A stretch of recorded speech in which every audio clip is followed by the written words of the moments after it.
नमस्कार मित्रों, मैं अंशु द्विवेदी करने एमपी एग्ज़ाम के इस ऑनलाइन लर्निंग प्लेटफॉर्म में आप सभी का स्वागत वंदन अभिनंदन करता हूं।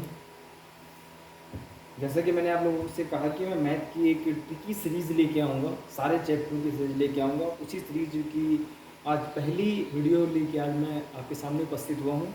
जो लड़कों के सामने काफ़ी समस्याएं रहती हैं, चक्रवृद्धि ब्याज निकालने में उन्हें बड़ी दिक्कत होती है। जैसे पहले सिंपल इंटरेस्ट का फार्मूला साधारण ब्याज गुणे दर गुणे समय बटे 100 ऐसा करके करते थे, है ना। फिर अगर चक्रवृद्धि ब्याज निकालना हुआ तो ए इजकल टू टी कोष्टक 1 प्लस आर अपॉन 100 की पावर टी, ऐसे करके इसमें इनको सॉल्व करना पड़ता था। अगर डिजिट अगर बड़ी हो जाती थी तो बड़ी दिक्कत होती थी, है ना। करने में बहुत ज़्यादा टाइम लगता था और कैलकुलेशन अगर ज़्यादा हुई तो एग्जाम में वो क्वेश्चन हमें छोड़ के आना पड़ता था। इसी सीरीज में मैं आपके सामने आज लेके आया हूँ चक्रवृद्धि ब्याज का एक बेसिक ट्रिकी चीज़ लेके आया हूँ।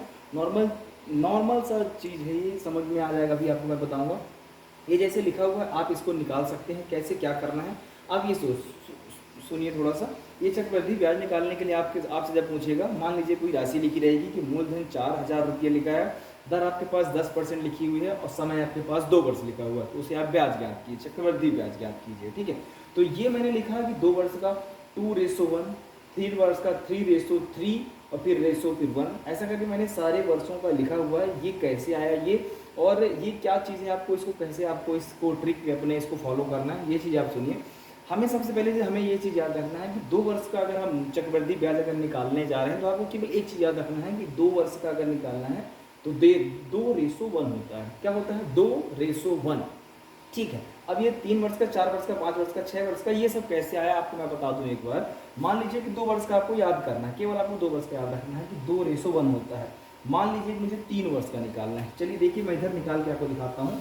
2 वर्ष का मुझे पता है, 2 वर्ष का मुझे पता कितना होता है, 2:1। ये हो गया 2 वर्ष का। अब मुझे 3 वर्ष का निकालना है, तो सबसे पहले ये था 2 वर्ष का, ठीक है, ये था 2 वर्ष का, ठीक है। अब मुझे अगर 3 वर्ष का निकालना है तो सबसे पहले मैं यहाँ लिखूंगा 3 वर्ष, ये मैंने लिख दिया यहाँ पे 3 वर्ष। अब मुझे 3 वर्ष का निकालना है तो मुझे सबसे पहले यहाँ पे 3 लिखना पड़ेगा, ये मैंने 3 लिख दिया। अब आपको क्या करना है, जो ऊपर वाला रेशो है आपको उसको यहाँ पे जोड़ के लिखना है। 2 और 1 कितना होगा, 3, ये हो जाएगा 3। और आपको याद रखना है कि लास्ट में इनके सभी के लास्ट में 1 आना चाहिए, तो इनको हमने जोड़ के लिख दिया 1, लास्ट में ये लिख दिया हमने 1, ये हो गया 3 वर्ष। अगर इसी तरह मुझे 4 वर्ष का निकालना है तो मैं कैसे लिखूंगा, ये मैंने लिख दिया 4 वर्ष। अब मैं क्या करूँगा, मैंने बोला कि पहला जितने वर्ष का आप निकालें उसको आपको सबसे पहले रखना है, तो 4 वर्ष का 4 मैंने लिख दिया। अब आप क्या करना है, इनको जोड़ के लिखना है। कैसे लिखना है, पहले इन दोनों को जोड़ना है, 3 3 6 हो गया, ये लिख दिया मैंने 6। अब किसको जोड़ना है, इनको जोड़ना है, तो 3 और 1 ये हो गया 4, और आपको लास्ट में क्या लिखना है, 1 लिखना है। ये निकल आया आपके पास 4 वर्ष का। 5 वर्ष का आपको निकालना है, 5 वर्ष का आप निकाल के देखिए, ये लिख दिया मैंने 5 वर्ष। 5 वर्ष आप कैसे करेंगे, सबसे पहले 5 वर्ष निकाले, यहाँ पे आप लिखेंगे 5, ये मैंने लिख दिया 5, ठीक है। अब किनको जोड़ेंगे, इन दोनों को आप जोड़ेंगे, इन दोनों को। 6 और 4 कितना होता है, ये लिख दिया मैंने 10, रेशो लगाएंगे आप। फिर से अब आप किनको जोड़ना है, 6 और 4 को, 6 4 10, ये मैंने लिख दिया 10। 4 और 1 को जोड़ो, 4 और 1 5 हो गया। और लास्ट में मैंने कैसा बताया कि लास्ट में आपको एक सभी में लिखना है, ये मैंने लिख दिया 1 लिख दिया ये, ठीक है। अब अगर 6 वर्ष का अगर मैं निकालता हूँ तो यहाँ पे लिखना है आपको 6 वर्ष, ये मैंने लिख दिया 6 वर्ष। 6 वर्ष का कैसे आपको करना है, सबसे पहले यहाँ पे आपको 6 लिखना है, सभी में करना है, जितने वर्ष का आप निकाल रहे हैं उसको आपको सबके सामने रखना है, इनको जोड़ना है। ये कितने लिखा है, 5 और 10 कितना हो गया, 15, ये मैं यहाँ पे लिखूंगा 15। 10 और 10 कितना हो जाएगा, ये लिख दिया मैंने 20। 10 और 5 कितना हो जाएगा, ये लिख दिया मैंने 15। और 5 और 1 कितना हो जाएगा, 6, और लास्ट में 1 सभी में लिखना है, मैंने आपको बताया। ये हो गया 6 वर्ष का। आपको 7 वर्ष का निकालना है, 7 वर्ष का निकालिए, 7 वर्ष का लिखिए, 7 से लिखिए। 6 और 15 को 6 को जोड़िए, 21 आएगा, यहाँ पे 21 लिखिए आप। फिर 15 और 20 को जोड़िए, 35 आएगा, 35 लिखिए आप, ठीक है। फिर 20 और 15 को जोड़िए, जितना भी है, और फिर 35 आएगा, ऐसा करके फिर 15 से फिर 21 आएगा, फिर 6 में 1 जोड़ोगे 7 आएगा, फिर लास्ट में 1 लिख देंगे, है ना। मतलब सारी चीज़ें वैसे ही करना है, 6 वर्ष का, 7 वर्ष, जितने वर्ष का आपसे पूछे उतने वर्ष का आपको करना है। तो मैं ऐसी आशा करता हूँ कि आपसे ये निकालते आपसे समझ में आपको आ गया होगा। मैं इसको मिटा देता हूँ एक बार, फिर मैं आपको बताता हूँ सवाल। चलिए ठीक है, ये लिखा हुआ। अब मान लीजिए कि मेरे पास एक क्वेश्चन आता है। कैसा क्वेश्चन आता है कि हमारे पास मूलधन कितना लिखा हुआ है, ये मैंने लिख दिया, मूलधन हमारे पास लिखा है 4,000 रुपये, ये मैंने लिख दिया कि मूलधन हमारे पास 4,000 लिखा हुआ है। दर कितनी लिखी है, मान लीजिए कि दर आपके पास लिखी है 10%, ये मैंने लिख दिया दर। आर रेट दर कितनी लिखी है 10%। समय कितना लिखा हुआ है टी इज इक्वल टू कितना लिखा है, मान लीजिए कि पहले हम 2 वर्ष का निकालना सीखते हैं, ठीक है। ये मैंने लिख दिया 2 वर्ष। अब आपको क्या निकालना है, इसमें क्या निकालना है आपको, चक्रवृद्धि ब्याज आपको निकालना है।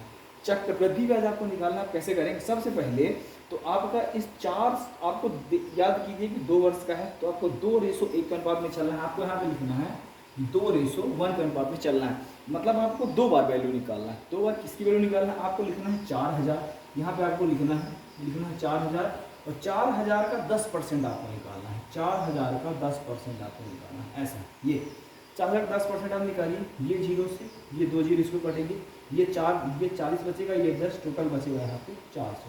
पहली वैल्यू हमारे पास आ गई 400, दूसरी वैल्यू क्योंकि 2 बार हमें निकालना है, फिर से हम 400 का 10% निकालेंगे। ये 400 का 10% अगर हम निकालें, ये 2 जीरो कैंसिल, ये 2 जीरो कैंसिल, टोटल आ गया 40, ठीक है। तो पहली वैल्यू आई 400, दूसरी वैल्यू आई 40। अब हमें पहली वाली का पहली वाले से गुणा करना है, दूसरी वाली का हमें दूसरी वाले से गुणा करना है। 400 गुणा हम 2 से करेंगे, यहाँ पे लिख दीजिए गुणे 400, ये हमने लिख दिया 400। ये रेशो लगा दीजिए, यहाँ पे 1 लिखा है, 1 गुणा किसे करेंगे 40 से करेंगे। यहाँ पर रेशो का सिंपल अनुपात है कि हमें इन दोनों को जोड़ के लिखना है, ये ऐसा हमें जोड़ के लिखना है, ठीक है। तो 40 का आप इससे गुणा करेंगे तो 400 का आप 2 से गुणा करेंगे तो 4 से दूनी कितना हो जाएगा 800। यहाँ पे ऐसे बराबर करके लिख दीजिए, ये आप यहाँ पे लिख देंगे 800, ये आपने लिख दिया 800 और 40 गुणा 1 से होगा तो आया कितना 40। टोटल आप इनको जोड़ के लिखेंगे तो 840, ये हो जाएगा आपका टोटल क्या, ये आपको ब्याज चक्रवृद्धि ब्याज आपको कितनी आ जाएगी 840 रुपये। ऐसे आपको सभी में करना है। ये पहला सवाल था। अब मान लीजिए कि मैं दूसरा अगर लेके चलता हूँ, यहीं पे मैं लेके अगर करूँ आपको, ये लीजिए यहीं पे अगर मैं लेके चलूँ कि मान लीजिए कि मूलधन आपके पास कितना लिखा हुआ है, मूलधन आपके पास लिखा हुआ है 10,000 रुपये, ठीक है।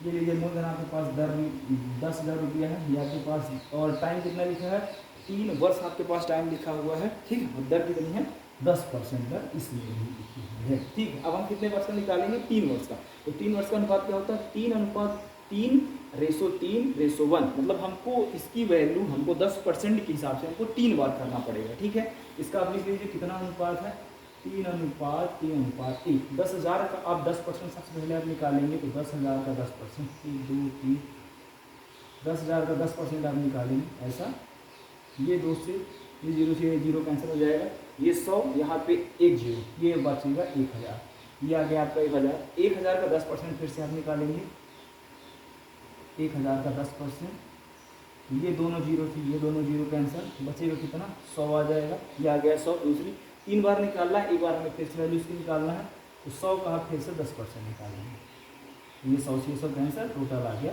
10। इन संख्याओं का हमें एक एक करके में गुणा करना है। 1000 गुणा 3 से करना है, यहाँ पे गुणे लिखिए, ये लिखिए 1000। इसका भी गुणा आपने किससे करना है 100 से करना है, ये लिख दिया आपने 100। और यहाँ पे क्या करना है 10 का गुणा करना है 1 से, इनका गुणा करके ऐसे बराबर लगा दीजिए, ठीक है। 1000 का गुणा अगर हम 3 से करेंगे कितना आएगा 3000 आएगा, यहाँ पे लिख दीजिए आप 3000 रुपया, ये लिख दिया। 100 का गुणा हम 3 से करेंगे कितना आएगा 300 आएगा, ये हमने लिख दिया 300, प्लस 10 का गुणा 1 से करेंगे तो आएगा 10, ठीक है। ये आपको समझ में आ गया होगा, है ना। इसको मैं इरेज कर देता हूँ एक बार तो आपको समझ आए,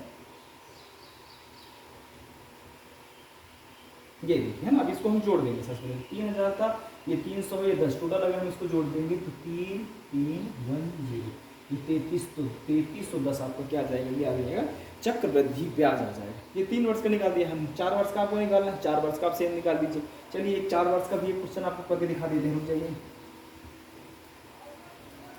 ऐसे आपको करना है कि नॉर्मल क्वेश्चन रहते हैं, करने का बेहतरीन तरीका है ये, है ना। वो आपको सूत्र वाले मैटर पे आपको नहीं फंसना है। चलिए 4 वर्ष का हम देखते हैं। हमारे पास मूलधन कितना लिखा हुआ है, हमारे पास मूलधन लिखा हुआ है 5000 हमारे पास मूलधन लिखा हुआ है। अब इसमें से रेट कितना लिखा है, रेट अगर मैं लेके चलूँ 10% आपके पास रेट लिखा हुआ है। समय कितना लिखा हुआ है 4 वर्ष, ठीक है। समय 4 वर्ष लिखा हुआ है, 4 वर्ष का हमें निकालना है। 4 वर्ष का 4 6 4 1, इसको आप लिख लीजिए, इसका रेशो कितना है 4 6 4 1, ये हमने लिख लिया। मतलब हमको इसका 4 बार इसका हमको निकालना पड़ेगा 10% के हिसाब से। तो 5000 का सबसे पहले 10,000 के हिसाब से 10% के हिसाब से हम निकालें तो 5000 का 10% अगर हम निकालेंगे तो ये दोनों 0, बचा कितना आपके पास 500, ये आ गया आपके पास 500, ठीक है। 2 0 जब कैंसिल होगा तो आपके पास आ जाएगा 50 500 आ जाएगा, ठीक है। अब हम 500 का फिर से निकालेंगे, 500 का फिर से 10% अगर हम निकालेंगे तो ये तो टोटल कितना जाएगा, ये हो जाएगा 50। ठीक है, 50 का फिर से हम 10% निकालेंगे, ये 50 का 10% आ गया, 5 का फिर हम 10% निकालेंगे क्योंकि हमें यहाँ पे 4 बार चाहिए ना, तो 5 का 10% फिर से आप निकालेंगे, ये फिर ये 5 दूना 10, एक रहेगा मतलब 0.5 आ जाएगा। ठीक है, क्या जाएगा 0.5, ये आ गया, चारों परसेंटेज आ गया आपका। ठीक है, अब इसमें से इसका गुणा कर दीजिए, 500 का गुणा आप 4 से करें कितना जाएगा, 5 चौके 20। ठीक है, 5 चौको 20 आप कर दो और 2 जीरो उसके हैं, तो ये आ जाएगा 2000। ठीक है, प्लस आप कर दो यहाँ पे 6 का गुणा हम 5 से करेंगे तो 6 पंचे 30, 300 हो जाएगा ये। ठीक है, हम 5 का गुणा फिर से इससे इसका गुणा इससे करें तो 5 चौको 20 हो जाएगा, ये जाएगा 20 और एक गुणा इससे करेंगे क्या जाएगा 0.5। बस इन सबको आप जोड़ दो, फाइनल इसका आंसर आ जाएगा। हम कैसे आएगा आंसर देखते हैं आप, 2 3 2 0 5, ये आ जाएगा आपका फाइनल आंसर, ये आ जाएगा चक्रवृद्धि ब्याज। ऐसे आपको निकालना है, 4 वर्ष का आपने निकाल लिया, 5 वर्ष का आप निकाल लो, इसी तरह 6 वर्ष का आप निकाल लो, है ना, जितना भी लिखा रहेगा नॉर्मल तरीके से करना है। ये हो गया आपका चक्रवृद्धि ब्याज निकालने का बेसिक ट्रिक। और ऐसी ही वीडियोस के लिए आप मेरे साथ बने रहें, अभी तो और बढ़िया बेहतरीन चीज मैं ट्रिक लेके आऊँगा सारी चीज़ों में। ठीक है, तो चैनल को सब्सक्राइब करें, वीडियो को लाइक करें। Thank you so much, thank you.